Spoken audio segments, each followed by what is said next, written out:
Today, I'm going to be playing general manager of the Jacksonville Jaguars, turning this team from a 9-8 team that missed the postseason into a Super Bowl contender in one lone offseason. Now, a couple of things before we actually go ahead and begin today's video is that one, I tried to make this video as realistic as possible, from cap space to free agent signings to the draft, trade scenarios, etc. I really did my best to make this as realistic as possible. The second thing is, I think that with this video that there's going to be a lot of qualities and traits that you're going to like and dislike in this video with some of the moves that I make. And that's okay. It's inevitable. You're not going to like every move I make, and you're also not going to love everything I made. But at the end of the day, let me get in my Louis, man. Let me get in my Birkin with this video. The third thing is, if you guys enjoy these type of videos that I do and this type of content that I make where I go through an entire rebuild or something where I go very much in depth with the team, please let me know your thoughts in the comments down below, and please help me support this video and support my channel by liking, by subscribing, etc., because it takes a lot of work out of me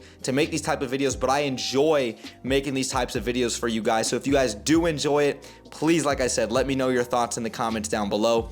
And the last thing is, like I said, go ahead and drop me a thumbs up, hit the subscribe bell to stay tuned for more Jaguars content that I do here on YouTube, and make sure you guys actually go ahead and follow me on my socials, especially on Twitter.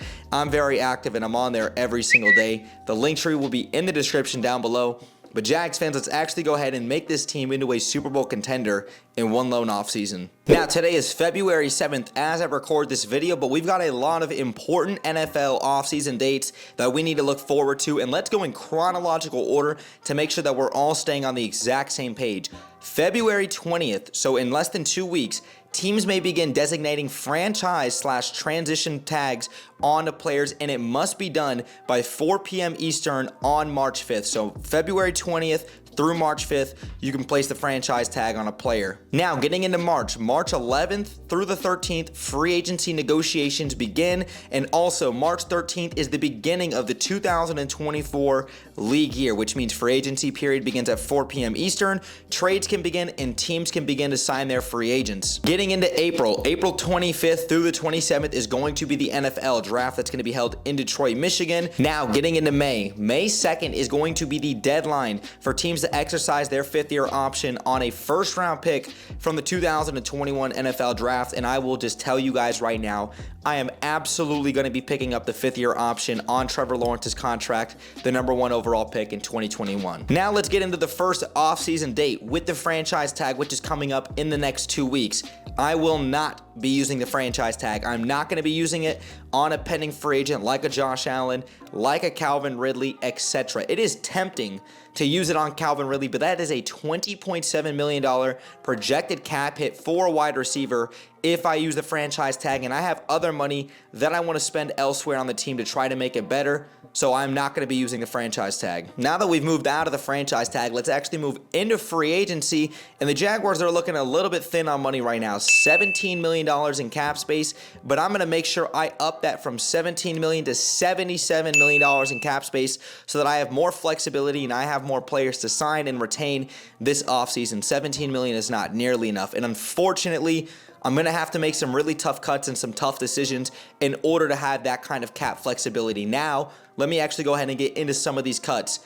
Zay Jones, Rayshon Jenkins, Brandon Sheriff, Adam Gottsitz, Foley Fatukasi, Cam Robinson, Darius Williams, and I'm also going to restructure the contract of a guy like Christian Kirk. I'm also going to be cutting some guys towards the bottom of the depth chart that really is not going to make much of a difference. Josh Peterson, DJ Coleman, Daquan Jackson, Seth Williams, etc. I need roster space for not only draft picks and free agent signings, but also I needed to create a little bit more cap space. And PSA, for you guys that are wondering, because you guys asked in the last video, why don't you just go ahead and restructure the contracts of guys like Darius Williams and Cam Robinson? The thing is, you cannot restructure those type of deals when they are in the last year of your contract. Christian Kirk still has 2 more years left on his contract. If I restructure that deal, that's going to save me about $7 million on the cap this season. So I just wanted to give you guys a heads up about that. Now, the Jaguars have a lot of pending free agents this offseason, and we've got to take care of some of these guys, especially 2 notable names like Josh Allen and Calvin Ridley, who I'm absolutely going to pay this offseason. Let's start with Josh Allen, the Jaguars MVP last season, 17.5 sacks, the hometown kid, the former first-round pick back in 2019. This is a layup. I'm not even thinking thinking twice about paying Josh Allen and making him one of the highest paid defensive players in the entire NFL. Josh Allen, you are getting a 5-year, $120 million, $100 million guaranteed contract. I am absolutely under no circumstances letting him walk out of that room without signing a new contract. Now, I'm going to be re-signing Calvin Ridley. I did have the option to franchise tag him, like I mentioned earlier, with that $20.7 million cap hit potentially, but the problem is I want to have that kind of cap flexibility where with his signing bonus and really the salary cap, I can kind of negotiate and make that kind of contract where that first year of his new contract is not going to be as large of a cap hit so that I have more flexibility this offseason. So Calvin Ridley, you are going to be getting a 4-year, $68 million contract, and that is going to be about a $14 million cap hit this season in the first year of his contract. Now, you guys have to remember as well, because I re-signed Calvin Ridley to a long-term extension, we no longer have our 48th pick in this year's draft that's going to be going to Atlanta, who is now going to have our second-round pick. And just to fly through the rest of the free agents that I'm going to be re-signing back to the roster: Ezra Cleveland, Jamal Agnew, Daniel Thomas, Shaq Quarterman, and Brandon McManus, or Riley Patterson, because we just signed Riley Patterson, if you want to make that interchangeable. Ezra Cleveland, I'm giving a 2-year, $10 million contract. I need someone to solidify that left guard spot for me. Now with Jamal Agnew, I'm giving him a 2-year, $8.5 million contract to come back to this roster. Obviously the best kick returner and punt returner in the game of football. House call Agnew himself. Daniel Thomas and Shaq Quarterman, I need more special teams depth. These guys are great on special teams. Both are coming back on a 1-year, $1.5 million contract. And like I said, Brandon McManus or Riley Patterson, both are interchangeable, giving them a 1-year, $2 million contract, whoever you want to throw in there. Now we move out of the guys that I've retained, and now I'm going into free agency negotiations and free agent signings that I'm going to be bringing to the team. And I'm going to be signing 4 guys new to come and join this Jaguars team. And the first guy is going to come with Houston Texans nose tackle Sheldon Rankins. And the Jaguars, they did a horrible job addressing the trenches last season. I'm going to make sure I take care of that, and I'm going to get someone that could be a plug-and-play starter right now immediately for this team. Now, that is a very expensive positional group for me because I'm going to be giving Sheldon Rankins a 3-year, $30 million contract, and I've also got Devon Hamilton and Roy Robertson Harrison under contract until 2027. I can't really move up off of those contracts right now. It'd be too much dead cap money to be spending, but Sheldon Rankins, he's going to be coming and joining this team. The second free agent I'm going to be getting is going to be returning back to the state of Florida, Chauncey Gardner-Johnson, on a 1-year, $6.5 million deal, just like he got from the Detroit Lions last offseason, a 1-year, $6.5 million deal. But the problem was Chauncey Gardner-Johnson only appeared in 3 games after he suffered a pectoral torn muscle where he had surgery back in week 2. He didn't make his appearance back until week 18. I think Chauncey Gardner-Johnson is a very good safety. This guy can play all over the field on the defensive side of the ball. Now that I don't have Rayshawn Jenkins, I can line him up deep as a safety. I can line him up in the box. I can line him up in the slot. I can put him at corner if I needed to for some different packages. Chauncey Gardner-Johnson is a very versatile type of safety. He's a very good player, a very hard-hitting guy, and I think he would bring a great energy to this defense on a 1-year deal, kind of like what we did with Evan Ingram when he came from the New York Giants on a 1-year prove-it deal. I like this at 26 years of age, a guy who can be versatile. Welcome to the Jaguars, Chauncey Gardner-Johnson. Now getting into the third free agent that I'm going to be signing, coming from the 305 to the 904. Welcome to the Jaguars, right guard, Robert Hunt. And this is one of the best guards on the market. I need to address the trenches, like I mentioned earlier, and I need to make sure I'm protecting my franchise quarterback in Trevor Lawrence. And Robert Hunt is going to do just that. Because the Jaguars don't have Brandon Sheriff anymore, I need to make sure I solidify that position at the right guard position. And now I've got my guy there. Welcome to the Jaguars, Robert Hunt. And the last free agent signing, probably going to be my favorite one. Welcome to the Jaguars from the Cincinnati Bengals, cornerback Chidobe Awuzie at 28 years of age. This is a very good corner who can replace Darius Williams, who I unfortunately had to cut. He's going to save us $10 million in the cap, and now getting Chidobe Awuzie on a 2-year, $23 million deal. He's going to come in and be my corner opposite side of Tyson Campbell, and I think he's going to do a great job in the Ryan Nielsen system. I also forgot to mention with Robert Hunt, I signed him to a 4-year, $48 million contract. But Chidobe Awuzie, this is probably my favorite signing. You get that corner opposite side Tyson Campbell. He's going to be a very good player in this defensive system. Now that I'm done with free agency, from the guys that have retained back into the locker room and also guys that I'm now bringing to the organization, I now only have $4 million in cap space to work with, and obviously I'm going to need some kind of flexibility going into this year's draft. And I know a lot of you guys are probably saying $4 million, you're going to need at least $10 to $15 million in order to sign these draft picks. But let's talk about that, because I actually had to do some research about this myself. This is one common misconception when you talk about adding a rookie class to a roster, as people usually add up the first year cap hits for each pick and they drop that onto that pre-existing cap space number. In reality, each team is usually carrying well over 51 players during the offseason, and I say 51 because before roster cutdowns, each team technically only has to account for the 51 largest total cap hits on their roster. So, when the team signs their draft picks, they aren't adding the full amount of that player's year one cap onto the books, but rather replacing a player at the bottom of the roster. So, for example, the Jaguars have 9 total draft picks because I obviously had to give away my second round pick to the Atlanta Falcons after I re-signed Calvin Ridley. So with their cumulative 2024 cap hits expected to equal around $12 to $13 million, however, only 3 to 4 of these guys are really expected to replace current players on the top 51, and these new additions are only going to take up about $2.5 to $3 million in additional 2024 cap space when it comes to my draft picks. So keep that in mind. Now, as we transition out of free agency, we're now going to be getting into the draft, and let's talk about some of the Jaguars' draft needs that I maybe couldn't address during free agency. Now, the Jaguars are desperately going to need a center in this year's draft. Obviously, Luke Fortner is not the answer. They're probably going to need an offensive tackle. After I dropped Cam Robinson, I saved about $16 million on the cap. I do have Walker Little there at my left tackle position. I do have my franchise right tackle in Anton Harrison. But if I could get good value, I'd like to get an offensive tackle.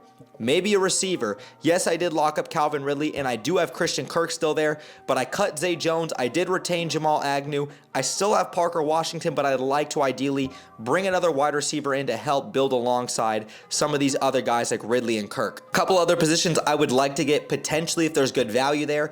At the nose tackle position, yes, I did bring in Sheldon Rankins, but if I could get another guy for a cheap, at a premium, I'd like to do it. I'd like to try to target a cornerback and try to get someone in the slot because I have Tyson Campbell, because I have Chidobe Awuzie. I need someone in the slot, potentially Antonio Johnson, who I already drafted last season, but maybe I could get another guy in there that I think can compete. And lastly, maybe the Jaguars could get some edge depth alongside Trayvon Walker and Josh Allen. So as I mentioned earlier, the Jaguars have 9 total picks going into this year's draft. Our second round pick at 48 overall went to the Atlanta Falcons after we re-signed Calvin Ridley to a long-term contract. But because I'm the general manager, I'm going to be making 3 trades in this year's draft to add some more value and depth to this team. So I'm going to be trading away our first round pick at 17 overall to the Dallas Cowboys in exchange for the 24th overall pick and the 56th overall pick. I'm also going to be trading away our 2025 second round pick and our third round pick at 79 overall to Washington for the 40th pick overall in this year's draft. And lastly, I'm going to be trading our 4th and 5th round pick at 116 and 155 overall to Carolina in exchange for their pick at 101. So let's take a look at our updated draft board. I'm still going to have 9 total picks, but I've got 1 pick in the first round, 2 picks in the second, 1 in the third, 2 in the fourth, 2 in the sixth, and 1 in the seventh. But now that I'm on the clock with the 24th pick in the 2024 NFL Draft, the Jacksonville Jaguars select Jackson Powers Johnson, center, University of Oregon. Like I mentioned earlier, Luke Fortner is absolutely not the answer. The Jaguars get their Jeff Saturday for Trevor Lawrence, and they get the center of the future, a guy who is going to be special at the next level. You're going to help improve the trenches, and I really like the solidified offensive line that I'm building right now. Welcome to the Jaguars, Jackson Powers Johnson. Now moving into the second round, I have 2 second-round picks at 40 and 56 overall. With the 40th pick in the 2024 NFL Draft, the Jaguars are going to be selecting Darius Robinson, edge from the University of Missouri in the Jaguars. I love this pick. Now, is edge the absolute biggest need for the Jaguars? It is not. But getting a guy who can absolutely be a game wrecker and help provide some great depth to this team alongside Josh Allen and Trayvon Walker, I'm absolutely loving this pick. Welcome to the Jaguars, Darius Robinson. With the 56th pick in the 2024 NFL Draft, the Jacksonville Jaguars select Patrick Paul, tackle from the University of Houston, and I think I'm doing a great job of solidifying this offensive line and making sure I am protecting number 16 back there in the pocket. I don't want him getting touched or breathed on by a defensive player. I've got Patrick Paul now as my left tackle of the future. Walker Little can still be my swing tackle because he has not proven enough to me. And I've got Ezra Cleveland at left guard. I've got Jackson Powers-Johnson at center. I've got Robert Hunt at right guard. And I've got Anton Harrison at right tackle. I've done a great job solidifying this offensive line and making sure I'm protecting my franchise quarterback. With the 96th pick in the 2024 NFL Draft, the Jacksonville Jaguars will be selecting Chris Abrams-Draine, cornerback from the University of Missouri. I'm sticking in the SEC just like I did in the second round, taking Darius Robinson, and I am excited about this pick. I talked about potentially getting a guy to play in the slot. Maybe it's not Antonio Johnson, maybe it's not Monteric Brown, but Chris Abrams-Draine is a very good cornerback. He's very physical, does a great job in man coverage, and I am excited about getting this guy here to this organization. With the 101st pick in the 2024 NFL Draft, the Jacksonville Jaguars are going to be selecting Javon Baker, wide receiver, University of Central Florida. This is my absolute favorite pick in terms of value, what I'm getting here. I get a wide receiver opposite side of Calvin Ridley who can play on the outside. I can still keep Christian Kirk on the inside. And Javon Baker is one of the most underrated wide receivers in this class, even though it is a deep wide receiver class. He's going to be a phenomenal fit here in Jacksonville. He's just got to go 2 hours north from Central Florida to Northeast Florida. Welcome to the Jaguars, Javon Baker. And just to fly through these last couple of picks that I had here, let's fly through them. In the 4th round at 114 overall, I took guard from the University of Michigan, Zach Zinter. With both of my 6th round picks, I took running back Isaac Guerendo from the University of Louisville, and I also took Dominic Lovett, wide receiver from the University of Georgia. And my last pick to conclude this year's NFL Draft at 237 overall, I took edge from the University of Kentucky, J.J. Weaver. Now that I've wrapped up the NFL Draft, I do think that I did a very good job with this draft, but I will say I wish that I could have gotten 2 more value selections with potentially cornerback with a guy from Florida State like Renardo Green, who I love a lot. And also, I wish I could have potentially gotten another nose tackle at a cheaper price, but I do have a lot of investments there. Roy Robertson Harrison, Devon Hamilton, and Sheldon Rankins. I really like this draft, and I think I did a great job with it. Of course, that's just subjective though. And now that the draft is wrapped up, I'm going to be moving into the month of May, which means that I'm going to be picking up my 5th-year option on quarterback Trevor Lawrence. This is a no-brainer, and it's going to hold off his contract extension until 2026 when his new contract comes in, and it kicks in 26-27. But now, really, just to recap this entire rebuild, I think that I've done a very good job of solidifying the offensive line, solidifying the trenches by grabbing another nose tackle like Sheldon Rankins, getting an edge in Darius Robinson early in the draft. I've obviously brought some new guys into the offensive line, Jackson Powers-Johnson, Robert Hunt, Patrick Paul, etc. And I think I've done a great job with the trenches, which was the Jaguars' biggest issue last year in terms of depth. I made sure I retained our wide receiver in Calvin Ridley to have alongside a newly acquired guy like Javon Baker, and you can keep Christian Kirk in the slot. Defensively, I still have guys like Chidobe Awuzie, Chris Abrams-Draine, and Chauncey Gardner-Johnson who can be plug-and-play high-level impact players right now, or Antonio Johnson, who I'd feel comfortable with in the slot as well too. I think I've made some really good moves to this team that's going to help take this team to the next level. I've obviously got to hope that everyone stays healthy, we continue to play well, and Ryan Nielsen and this defensive system continues to help flourish because I'm excited about this team and this roster that I've built going into this season. But Jags fans, that's really it for this rebuild video. I hope that you guys enjoyed it. This is the best work that I could potentially do with this rebuild video. If you guys enjoyed this type of content and you guys want to see more of it, like I said, let me know your thoughts in the comments down below. Make sure you guys hit me with the thumbs up, hit the subscribe bell to stay tuned for more Jaguars content that I do here on YouTube, and make sure you guys also go ahead and follow me on my socials, especially on Twitter. I'm very active and I'm on there every single day. The link tree will be in the description down below so that you guys can go ahead and check that out. But Jags fans, thanks again for sticking around throughout the whole video. Brett James, aka BJ, I'm out, y'all. And like always, let's go Jags. With the 56th pick in the 2024 NFL Draft, I can't speak. The Jacksonville Jaguars select Patrick Paul, not Paul Porter. With the 56th pick in the 2000... I can't do this, man. It's too... I hate talking in front of a camera. All right. With the 56th pick...